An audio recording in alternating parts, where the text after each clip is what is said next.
The number one thing that's going to change your life, the only thing that will change your life, change your business, change your money, change your relationship, is you must raise your standard. All of us in life have things we want.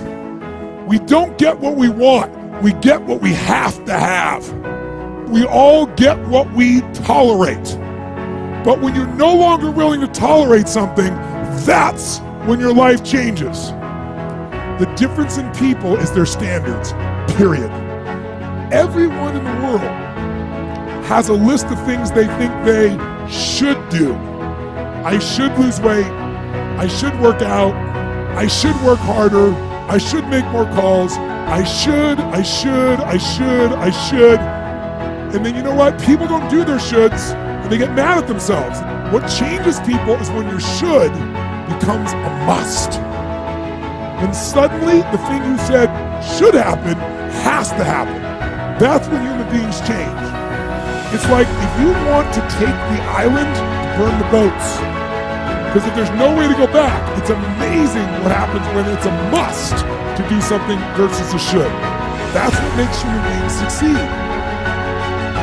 I believe that most human beings are only living at about 40% of their capability. So the mind has a governor. We have a factory, a nice governor in our brain, and it's a survival mechanism. It protects us from pain and suffering. The second we feel that our mind says, oh no, this isn't fun. We should back off. We should sit down, find something more comfortable. And there's something about the mind. The mind has the tactical advantage over you. It knows what you're afraid of. It knows your insecurities. It knows your deep, dark lies. And it starts to push you away from that. It pushes you in a direction that is comfortable. The mind controls everything. Getting better isn't a hack or a trick or a one change that you need to make. Getting better is a campaign. It's a campaign. It's a daily, a weekly, it's an hourly fight. An incessant fight that doesn't stop against weakness and against temptation and against laziness. It's a campaign of discipline. It's a campaign of hard work and dedication. It's waking up early and going to bed late and grinding out every second in between, every single day. So, you want to get better? You want to self-improve? Stop looking for a shortcut and go find your alarm clock. Find your discipline. And find your guts and your passion and your drive and find your will. And then you will find your freedom. So at 40% I'm feeling pain. That's where the 40% rule kicks in. Now it starts. My mind's saying all this to me. It's saying get out of here, run, flee. The fight or flight kicks in. Okay, we're done, we're not good enough. It starts telling you all these things. You start to believe it because the mind controls all. This is the time when you have to gain control back of your mind. It's okay, let me see if I can go 45%. And once you start giving yourself more and more hope and start realizing, okay, the mind starts to be, what are you doing? We're supposed to be going right and you're going left. You start then controlling your mind. Start finding more in yourself, and then it goes from 40% to a lot further than that. But that's the start of it though. Get to the spot where your mind is saying stop. Whatever that is, get there first, and then that's when that starts to work for you. You got to control yourself in that moment. Let me tell you a story. So a friend of mine and I, we went for a run in Central Park. The Roadrunners organization, on the weekends, they host races. And it's very common at the end of the race, they'll have a sponsor who will give away something, apples or bagels or something. And on this particular day, when we got to the end of the run, there were some free bagels. And they had picnic tables set up, and on one side was a group of volunteers. On the table were boxes of bagels, and on the other side was a long line of runners waiting to get their free bagel. So I said to my friend, let's get a bagel. And he looked at me and said, the line's too long. And I said, free bagel. And he said, I don't want to wait in line. And I was like, free bagel. And he says, nah, it's too long. And that's when I realized that there's two ways to see the world. Some people see the thing that they want, and some people see the thing that prevents them from getting the thing that they want. I could only see the bagels. He could only see the line. And so I walked up to the line. I leaned in between two people, put my hand in the box, and pulled out two bagels. And no one got mad at me. Because the rule is, you can go after whatever you want. You just cannot deny anyone else to go after whatever they want. Now, I had to sacrifice choice. I didn't get to choose which bagel I got. I got whatever I pulled out, but I didn't have to wait in line. So the point is you don't have to wait in line. You don't have to do it the way everybody else has done it.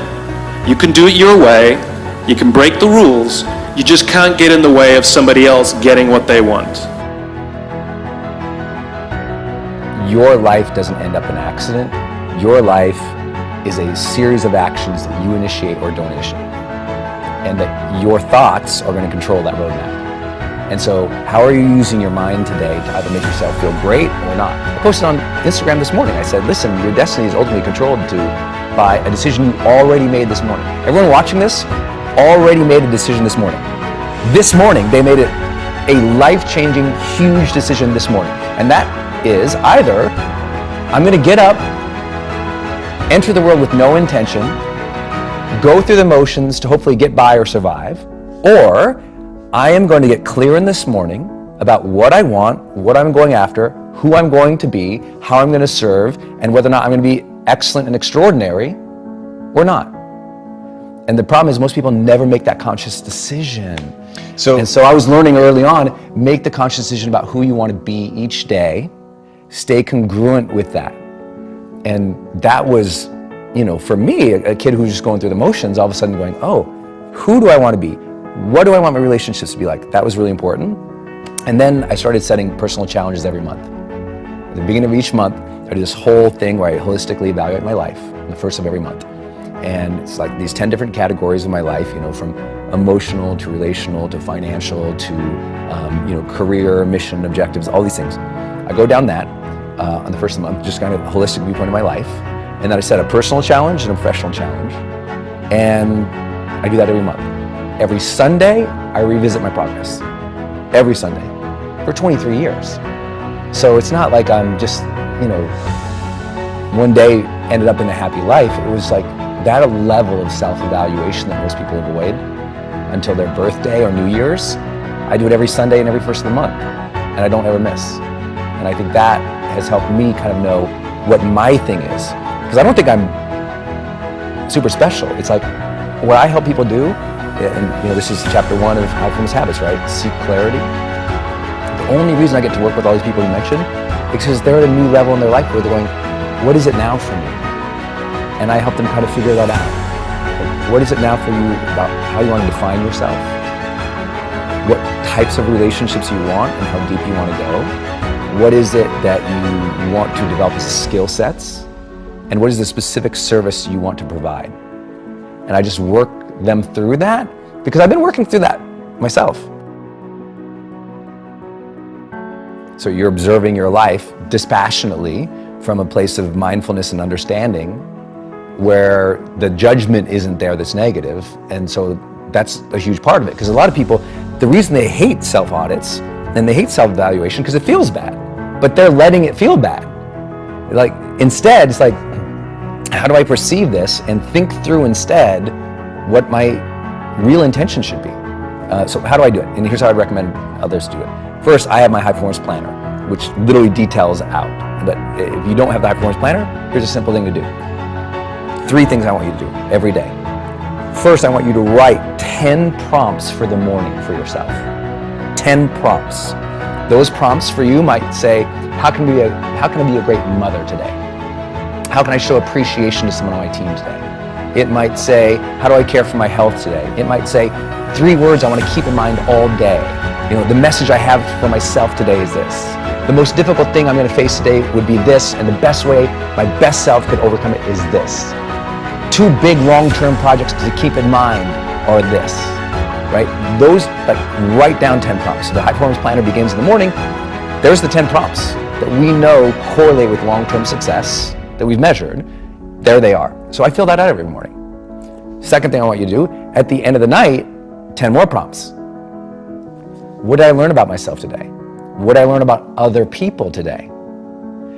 Did I demonstrate my best today? Where did I not? Where did I get stuck? Where did I get frustrated? What negative thought did I have today that I don't need to have anymore?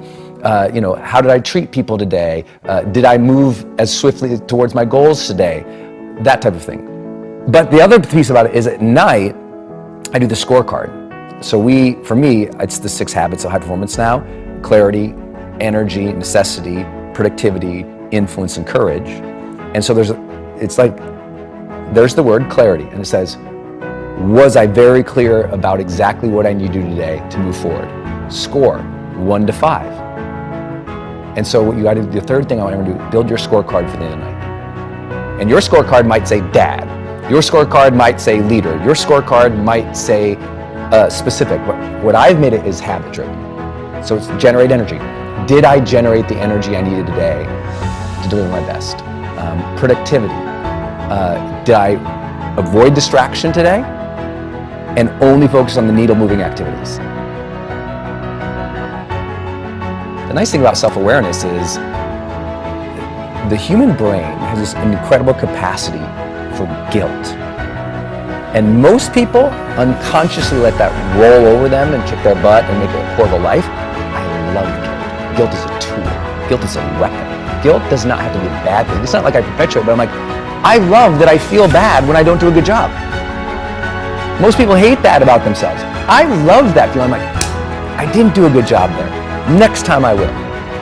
So some people, guilt is discouragement. Other people, it's a signal for learning. To me, guilt is a signal for learning. It is the body and the brain, the spirit, knowing what is right, knowing what is wrong, knowing what's great, knowing what's mediocre. And it's saying, hey, do a little better. Now, if it's translated into a negative impulse, then some people call it guilt. But I'm totally cool with guilt. I think it's good that we feel bad when we do something that is below our standard or that's not right, because that impulse to go, I want to do that better.